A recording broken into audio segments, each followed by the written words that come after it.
Hola amigos, amigas, estamos ya llegando al final de esta carta, de este Aprende Biblia, de esta entrega de la carta a los Colosenses de Pablo. Estamos ya comenzando con el capítulo 4, que es el último en esta sección. Pablo ya obviamente está con las salutaciones finales, pero hay muchas cosas también muy interesantes que vamos a revisar en este último capítulo, recordando que la carta original, todos los escritos de los libros de la Biblia no venían divididos por capítulos ni por versículos, sino que fue una forma para poder hacer referencia y encontrar rápidamente pues algún texto en particular, sobre todo en la predicación y en la enseñanza es que se hizo esto. Bueno, vamos a comenzar con el capítulo 4 de Colosenses, en donde Pablo está comenzando en realidad con algo que debería, para mi gusto, haberse quedado en el capítulo anterior. ¿Por qué? Porque termina hablando de los siervos, como ya lo revisamos, y en el capítulo 4, versículo 1, se está refiriendo ahora a los amos, lo que vendría siendo hoy a los patrones, a las personas que compraban los servicios de las personas, aunque se entendían como esclavos que compraban a la persona, pero en este contexto griego, en este contexto pues básicamente judío también, en donde se compraba por esclavo sobre todo a un hermano, era con una cuestión muy diferente a la esclavitud como lo entendían los romanos. Sin embargo, existe esta figura que ya se ha explicado de los siervos y también, bueno, estos tenían amos que podían contar con los servicios de por vida de estas personas que habían sido compradas con las obligaciones del sustento y tenían pues obviamente todo lo necesario, pero no tenían derechos como tales, no tenían derechos civiles, no tenían derechos bajo ninguna circunstancia como un sindicato, cosas por el estilo que hoy entendemos así como un contrato laboral, pues evidentemente no, pues estos esclavos se podían tener incluso familias, casarse, familias de esclavos y que desde niños eran esclavos hasta lograr si era el camino que podían tomar o podían seguir hacerse libres o por voluntad del mismo amo que los liberaba con alguna carta o bien en algunas otras culturas era diferente. Aquí en la cultura romana se podía lograr la libertad, ser libertos. Bueno, en el capítulo 1 está hablando entonces, en el versículo 1, perdón, está hablando Pablo a los amos. Dice, haced lo que es justo y recto con vuestros siervos, nótese no esclavos, con vuestros siervos, sabiendo que también vosotros tenéis un amo en los cielos. ¿Por qué hago referencia a la esclavitud en este contexto? Si está hablando de siervos, porque básicamente está refiriendo a este esquema de, pues de esclavitud, ¿no? La palabra tal cual. Sin embargo, aquí está hablándole a los amos, haced lo que es justo y recto con vuestros siervos, sabiendo que vosotros tenéis un amo en los cielos. Evidentemente se está refiriendo a los amos que eran creyentes. Recordamos esa sentida y hermosa carta que envía Pablo a un hermano en donde le está recordando pues que le debe, de alguna manera le debe a Pablo el hecho de haberlo eh, evangelizado, haberlo enseñado y demás. Y estamos hablando acerca de la carta de Filemón. En esta carta, Pablo está hablando acerca de un siervo que se encontró por ahí de huida y que se lo encontró y escuchó el mensaje, se convirtió y fue no solo evangelizado, sino discipulado por Pablo. El caso de Onésimo en Filemón 1 está hablando con Filemón en esta carta, dice Pablo, Filemón 1, versículo 8, por lo cual, aunque tengo mucha libertad en Cristo, para mandarte lo que conviene, obviamente lo que conviene, según el Señor, más bien te ruego por amor, siendo como soy, Pablo ya anciano y ahora además prisionero de Jesucristo, te ruego por mi hijo Onésimo, a quien engendré en mis prisiones, el cual en otro tiempo te fue útil, pero ahora a ti, a mí, nos es útil, el cual vuelvo a enviarte, tú pues recíbele como a mí mismo. Yo quisiera retenerle conmigo, porque en lugar tuyo, para que en lugar tuyo me sirviese en mis prisiones por el Evangelio, pero nada quise hacer sin tu consentimiento, para que tu favor no fuese como necesidad, sino voluntario. Pablo aquí está intercediendo por este esclavo o siervo que se escapó, pero que Pablo sabía muy bien que lo tenía, que regresaría a ser, así como pedía que hiciera lo justo y honesto a los amos con los colosenses, también era justo y honesto, lo justo y honesto y lo que conviene regresarlo con su amo, sobre todo sabiendo que ya era convertido al Señor, el caso de Filemón. Y Pablo se toma la libertad de diciendo, mira, si bien te lo podría mandar, ordenar, te lo ruego, te lo pido, recíbelo, ya se convirtió al Evangelio, me es de mucha utilidad, pero incluso recíbelo como a mí, como si fuera yo mismo. No sabemos si Filemón le dio la libertad a Onésimo, pero lo que sí sabemos es que seguramente obedeció a Pablo recibiéndolo como un hermano en la fe y que probablemente hasta lo haya apoyado en un ministerio a Onésimo, ayudándole, o Onésimo apoyando en el ministerio de Filemón. Eso ya no está escrito, pero vemos esta figura tanto de un lado como del otro, que se debe de hacer lo que es justo y recto a los ojos de Dios. Lo justo y lo recto Pablo lo hizo con Onésimo. Ahora le tocaba a Filemón hacer lo justo y lo honesto, recibiendo a Onésimo de vuelta, y qué se hacía con los amos no creyentes, pues lo mismo, porque todos tenemos un amo en el cielo, que es Dios, que va a juzgar tanto unos como a otros de acuerdo con sus obras, y cada uno será recompensado de acuerdo con sus obras, justo de la manera como terminaba el capítulo anterior. ¿Ok? Entonces es para nosotros de vital importancia entender esto, saber que tenemos quién está mirando en las relaciones laborales, quién está mirando desde los cielos, tanto a justos como a no justos, tanto patrones como no patrones, tanto jefes como no jefes, tanto empleados como no empleados, tanto al más humilde de lo que viene siendo una organización. Humilde me refiero de la más baja condición en cuanto a estructura organizacional. El último, ese lo está observando el Señor, salvo o no salvo, así como el ejecutivo más prominente en la misma estructura organizacional, que es amo, incluso puede ser dueño, lo está viendo el Señor. Todo esto lo observa el Señor, lo está mirando. Y bueno, pues cuanto más nosotros los creyentes debemos de saber que el Señor nos observa cuando alguien está en un empleo, en un trabajo, nos observa las obras que hacemos. Por eso se llamó el empleado del mes, eh, lo que fue la entrega anterior de Aprende Biblia. Entonces, bueno, pues obviamente ya cierra este tema con esta más que clara observación, orden, vamos a llamarlo así, por parte de Pablo a los amos.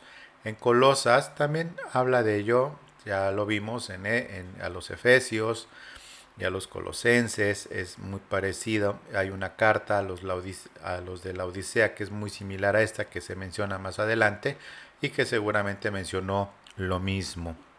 Sin embargo, en el versículo 2 del capítulo 4 de Colosenses, Pablo inicia con un nuevo tema ya para el cierre de su carta. Dice, perseverad en la oración, velando con ella con acción de gracias.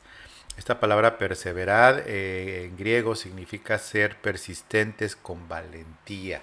Ser persistentes con valentía. Eh, ¿Por qué es orar?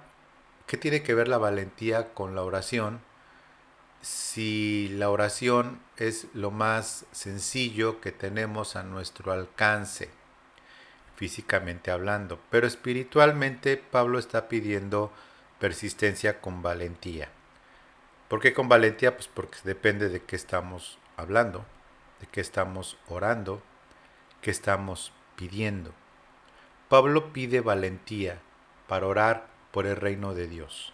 Se necesita valentía para estar orando por el reino de Dios y se necesita ser persistentes con valentía. Esta palabra también significaría aferrarse y no soltarse, aferrarse a la oración y no soltarse con valentía. Evidentemente una persona egocéntrica, ególatra, inclusive nacida de nuevo, pero que sigue siendo ególatra, sigue siendo egoísta, sigue orando por sí misma, para sí misma y por sus propios problemas y demás, o asuntos o deseos, o peor aún por sus ambiciones o codicias materiales, pues evidentemente no necesita valentía. Lo que le sobra es ambición, codicia, o tiene muchos problemas y lo que le sobra es sufrimiento no aceptado. Sin embargo, la oración a la que está aquí haciendo referencia Pablo es a la de por el reino de Dios, orando por el reino de Dios, velando. En su sentido más general, pues evidentemente vemos que se trata no quedarse dormido, orando. Por eso hay que escoger bien la hora de oración. La hora me refiero a no los 60 minutos, sino a qué hora orar, bajo qué circunstancias orar, para que puedas estar despierto, despierta, con la mente lo más despejada posible. Sobre todo si tomas medicamentos de cualquier tipo que puedan provocar somnolencia o sueño, debe de ser bien seleccionada el momento de orar, ¿ok? Y si no queda de otra, pues de la hora en la que se pueda, entonces seleccionar bien la postura de oración. Si tienes pues como nada más ventana para oración de madrugada, pues no lo hagas sentado cómodamente porque te vas a dormir. Hazlo caminando. Yo, en mi caso en particular, la mayoría de las veces lo hago caminando, orar caminando en el espacio en que puedo hacerlo, y también buscar el tema de en dónde lo hagas, porque si tú necesitas orar caminando y en voz alta, pues hacerlo en una recámara compartida, pues te van a aventar un almohadazo o algo por el estilo. Entonces también pedirle al Señor sabiduría, sabiduría para poderte disciplinar en esto, sabiduría para poderte disciplinar si es en la noche, si es antes de irte a trabajar, si es a mediodía entre la pausa de la comida, en fin, que el Señor te dé sabiduría y entendimiento y lo va a hacer porque es interés del Señor. Aquí Pablo con esta palabra velando, pues implica obviamente tener la mente pues abierta en el sentido de estar atentos, de estar no haciendo oraciones vagas o desenfocadas, o pues básicamente por compromiso, por religiosidad. El asunto de la religiosidad de los rezos, pues es un atajo, porque como siempre se pide lo mismo y de la misma forma, pues está fácil, ¿no? Si lo permites así, porque no se requiere aparte de todo, a veces de mucha atención, si se lo saben de memoria, o lo están leyendo siempre lo mismo. No estoy juzgando, que quede claro, no estoy juzgando los rezos. Lo que estoy diciendo es que eso no requiere lo que está diciendo Pablo aquí. Lo que requiere Pablo aquí que está diciendo es permanecer alerta cuando se está orando, alerta que a lo que estás orando y con valentía. ¿Por qué lo digo? Porque Pablo también lo dice en el versículo 3, ¿sí? Orar con valentía. Versículo 3 dice, orando también al mismo tiempo por nosotros. ¿Por nosotros quiénes? Los apóstoles que estaban jugándosela, por los apóstoles y sus discípulos que estaban entrando con algo muy nuevo que era el cristianismo en este entonces, y que era en verdad una situación sumamente importante, el que se apoyara a Pablo, particularmente a Pablo, nombrado por el concilio de Jerusalén oficialmente como el apóstol que se iba a encargar de llevar el evangelio a los gentiles, y a Pedro que se iba a llevar el evangelio a los judíos en la diáspora o en la dispersión por todo el imperio romano, más todo lo que era Asia y África, que eran terrenos pues no tocados todavía ni por el evangelio ni que les alcanzó al imperio romano porque ya no les dio tiempo. Pero se refiere a esto básicamente, orando también al mismo tiempo por nosotros, para que el Señor nos abra la puerta para la palabra de Dios, ¿sí? No para una denominación. Es muy respetable las misiones denominacionales, pero ahí el único que se les pediría es que aunque no se quedaran en su denominación, predicaran el Evangelio. Porque a veces se predica solamente el cristianismo bautista, o solamente el cristianismo metodista, o solamente el cristianismo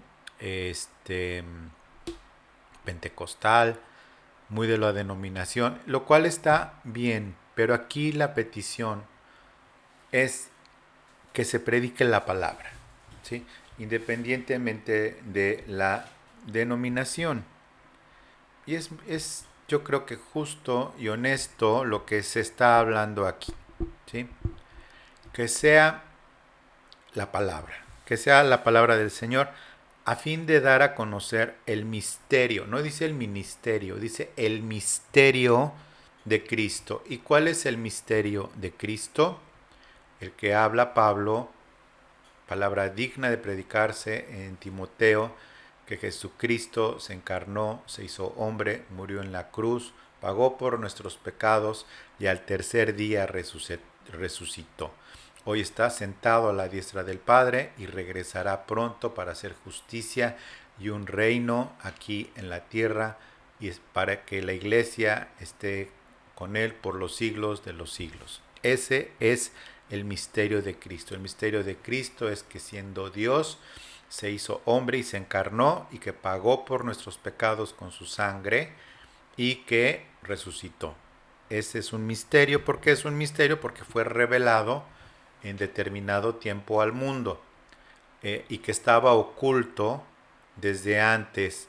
Estaba oculto que iba a nacer un Salvador para toda la humanidad.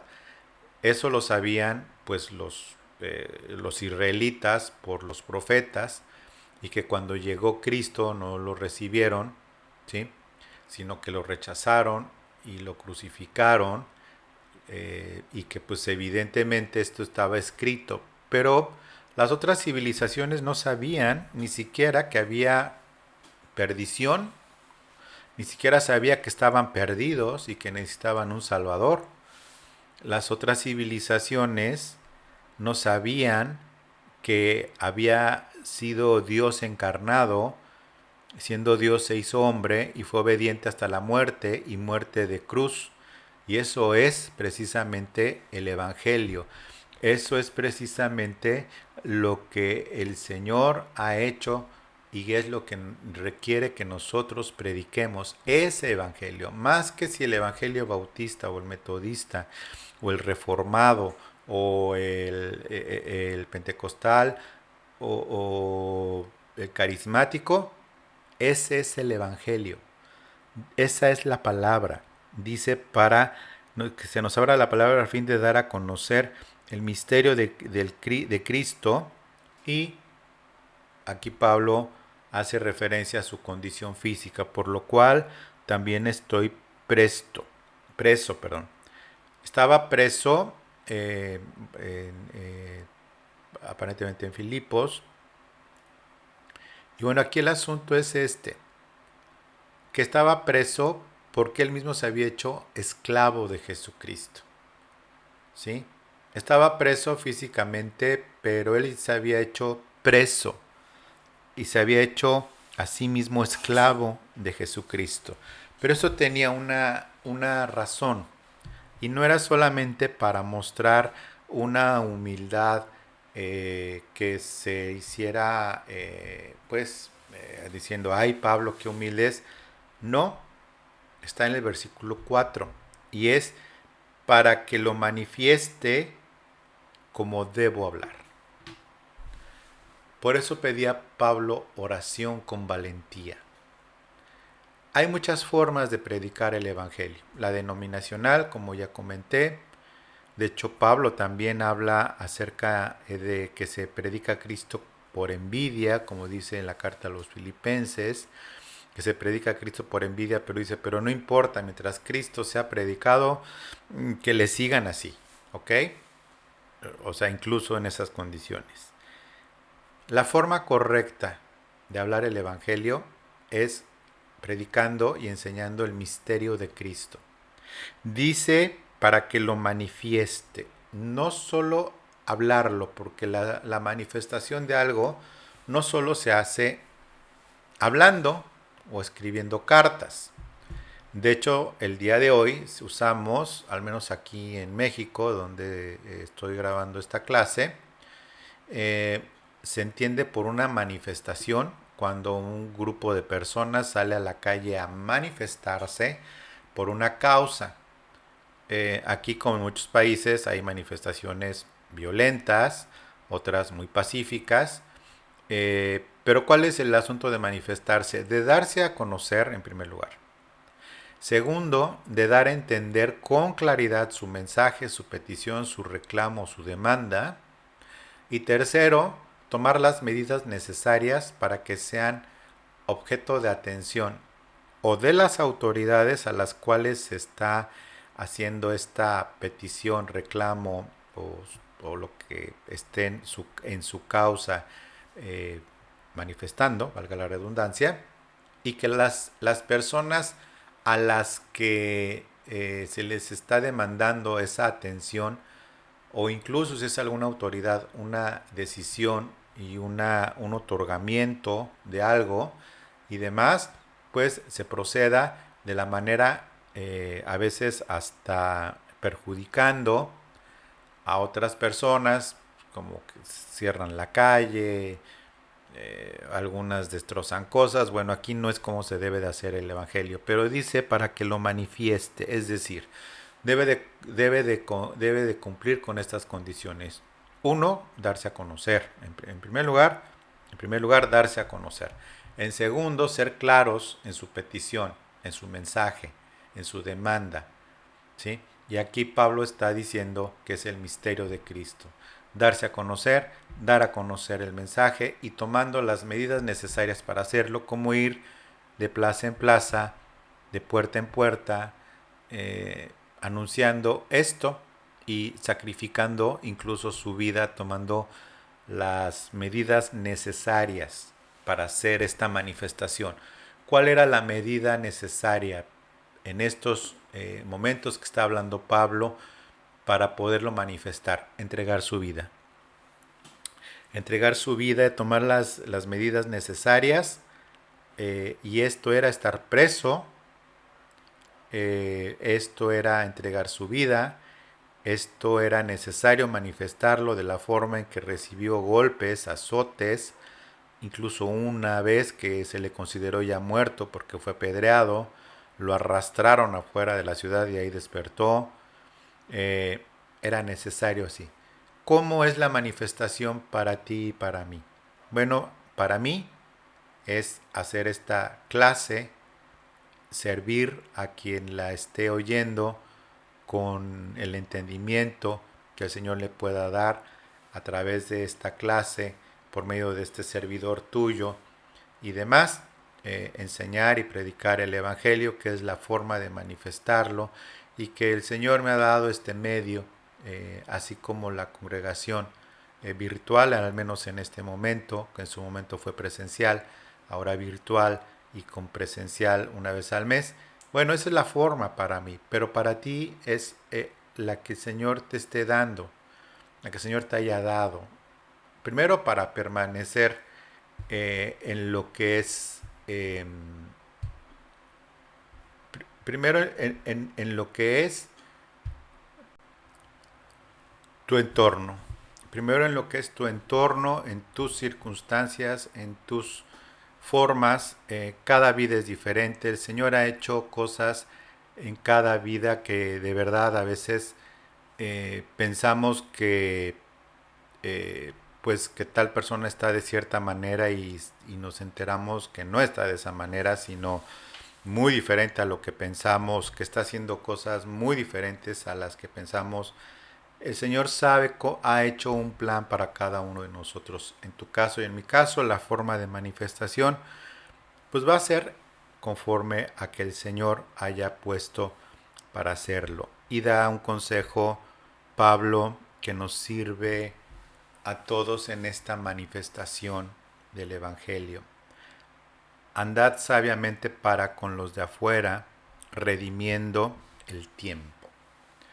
Bueno, pues esto con esta sabiduría se refiere a a las formas de hablar, a las formas de conducirnos, y a los de afuera se refiere a los incrédulos. Los incrédulos, los creyentes, pues obviamente estamos llamados a vivir de una forma que manifiesten las gracias, las bendiciones de Dios, pero que también que establezcan con claridad qué es ser cristiano a los ojos de los demás, como una oportunidad para evangelizar. En mis tiempos, bueno, no sé si ahora en algunas denominaciones, pero en mis tiempos se llamaba esto cuidar el testimonio. Cuidar el testimonio, partiendo de la base de que lo que estabas oyendo era una sana doctrina, ¿no? Hoy, si alguien no está oyendo sana doctrina y está oyendo lo que quiere oír, pues su testimonio no va a ser el de un cristiano, sino va a ser el de alguien, pues supuestamente muy bendecido, pero que en la fidelidad de Dios va a seguir exactamente con su paupérrima vida espiritual de antes, ¿ok? No sé si muy bendecido en lo material, pero con una vida paupérrima, pobre, espiritualmente hablando. Y eso, el espíritu incrédulo que está en muerte, que está en oscuridad, no percibe luz, entonces percibe a alguien igual que él.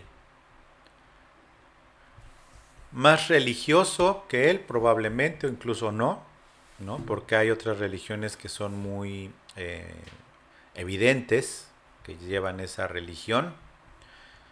El espíritu que está en oscuridad percibe la luz de un espíritu que está vivo, que está siendo templo del Espíritu Santo, y esa luz de Cristo en nosotros, el espíritu muerto la percibe. La percibe y por eso dice redimiendo el tiempo, es decir, siendo prudentes en nuestra forma de que ven en qué gastamos también nuestro tiempo. Y no estoy hablando del tiempo de descanso, mal llamado tiempo de ocio, que para unos es ocio, pero para nosotros los creyentes no debe de ser tiempo de ocio, sino de tiempo de descanso, que es la diferencia. Profundizaré, no sé, en algún momento la diferencia entre ocio y descanso, cristianamente hablando. No estoy hablando del día de reposo, por supuesto. Yo no soy judío. Si tú lo eres y lo guardas, pues felicidades. Yo no, y probablemente tú tampoco.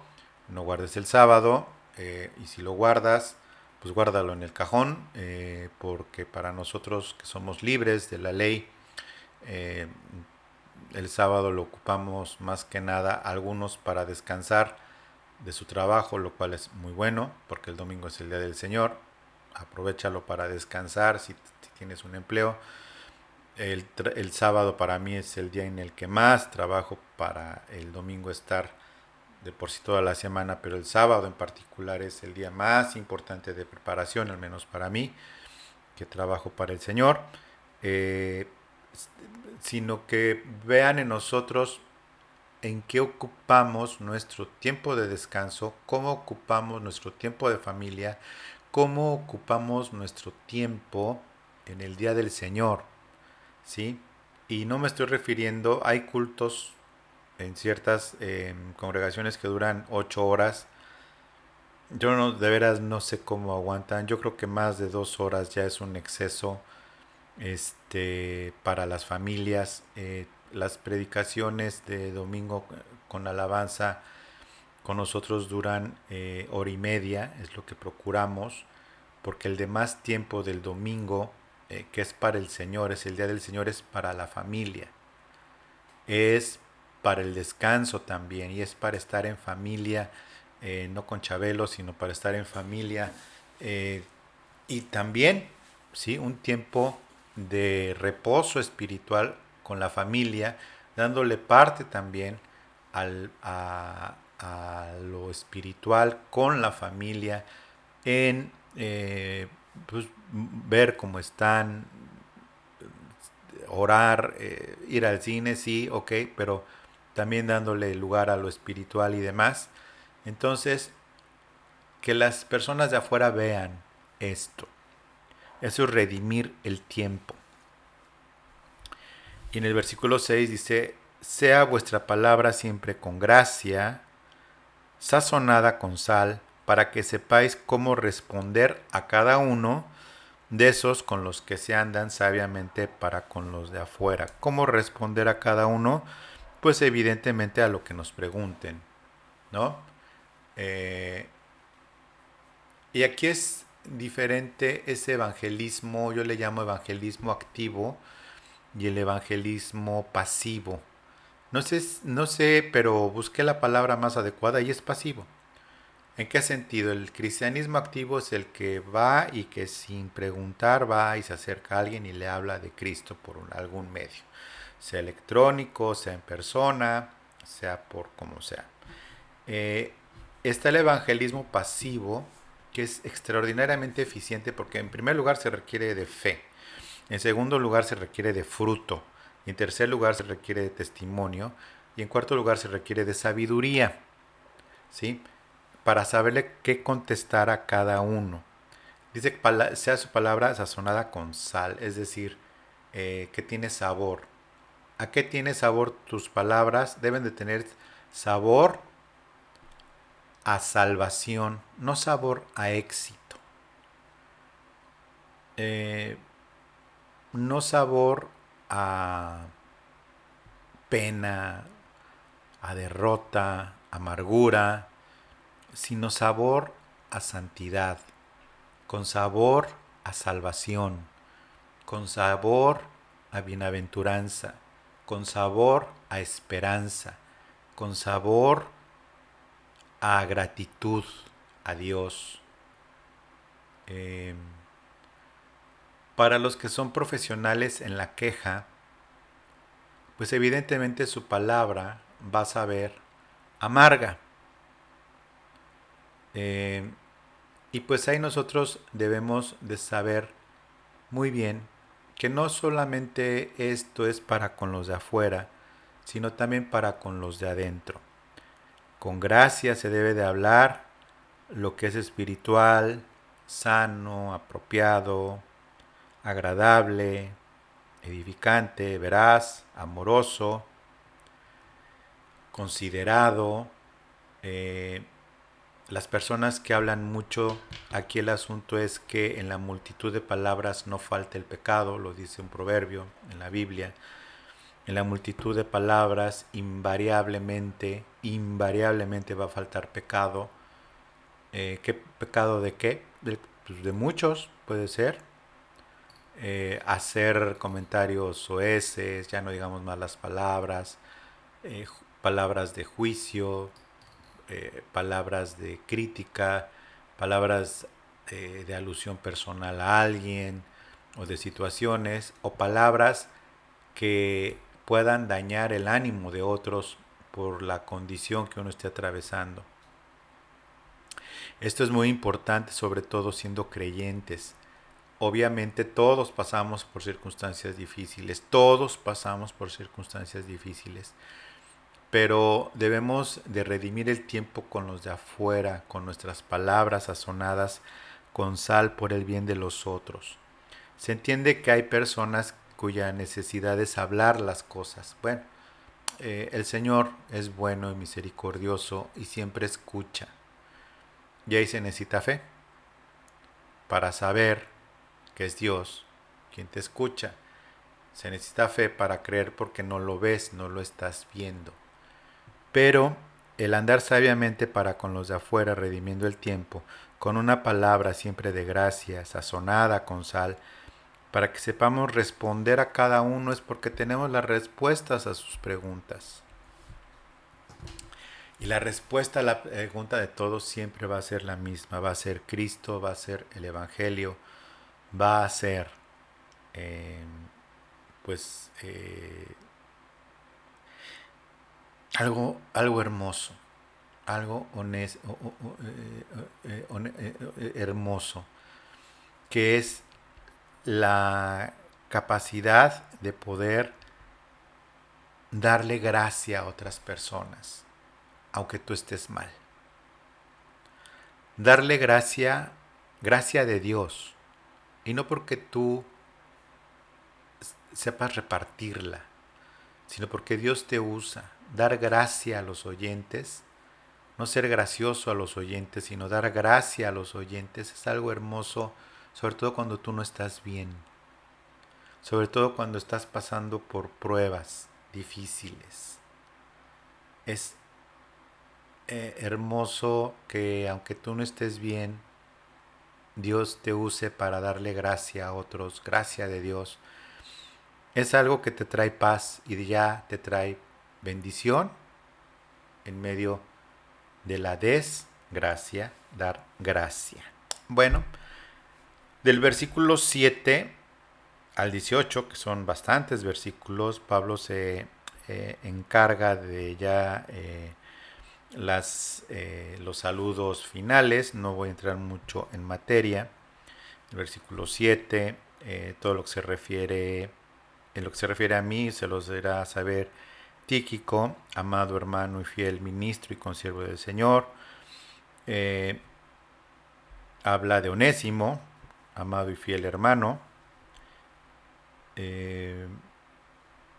Habla precisamente de una persona que se llamaba Jesús. Habla también de Marcos y el sobrino de Bernabé, el cual ya estaba con Pablo, diciendo que lo recibieran, ya que había pasado el asunto de que se enojaron Pablo y Bernabé y se separaron, y por causa de este Marcos, que es el del Evangelio de Marcos, hace referencia en el versículo 12 a Éprafas, que era de ellos y que oraba mucho por ellos. Y quiero hacer referencia, para terminar, en el versículo 13, hablando de Éprafas. Dice: porque de él doy testimonio de que tiene gran solicitud por vosotros y por los que están en la Odisea y los que están en Hierápolis. Era tal el celo de este hombre que Pablo lo presumía, por en el buen sentido, la carga por otros que no fueran sus parientes. Y la oración de este Éprafas es digna de mencionarse. Y es que en el versículo 12 habla: os saluda Epafras, el cual es uno de vosotros, siervo de Cristo, siempre rogando encarecidamente por vosotros en sus oraciones, para que estén firmes, perfectos y completos en todo lo que Dios quiere. Firmes, completos, firmes, perfectos y completos en todo lo que Dios quiere. ¿Sabes? La diferencia te la voy a explicar muy brevemente. Sé que estamos ya casi al final, pero te la voy a comentar muy brevemente, y es la siguiente. Imagínate la construcción de una edificación, de un edificio, ¿ok? Cuando Epafras está orando por ellos, de lo que escribe Pablo, se refiere firmes a los cimientos de esa construcción, a los cimientos que viene siendo aquí, en esta alegoría, a la doctrina. Firmes en la doctrina, firmes en la enseñanza y firmes en la fe, ¿ok? Firmes en la fe, en la doctrina, en lo que han sido enseñados, ¿ok? Firmes, los cimientos, lo más importante en una construcción para que no se caiga son los cimientos. Pero yo sé que has oído hablar de, aquí en México les llamamos los elefantes blancos, que son los cimientos, pero aquí se quedaron, en obra negra también se le conoce, o las grandes construcciones como elefantes blancos, que se quedaron así por años, y ahí se quedaron nada más los cimientos o los pilares, como se les conoce también aquí en México, y así se quedó. Cuando habla de firmes, perfectos, significa que están hechos conforme a lo que se pidió, ¿sí? Que es perfecto algo porque se cumplió exactamente con lo que se pidió. Y por eso es perfecto, porque está como se pidió.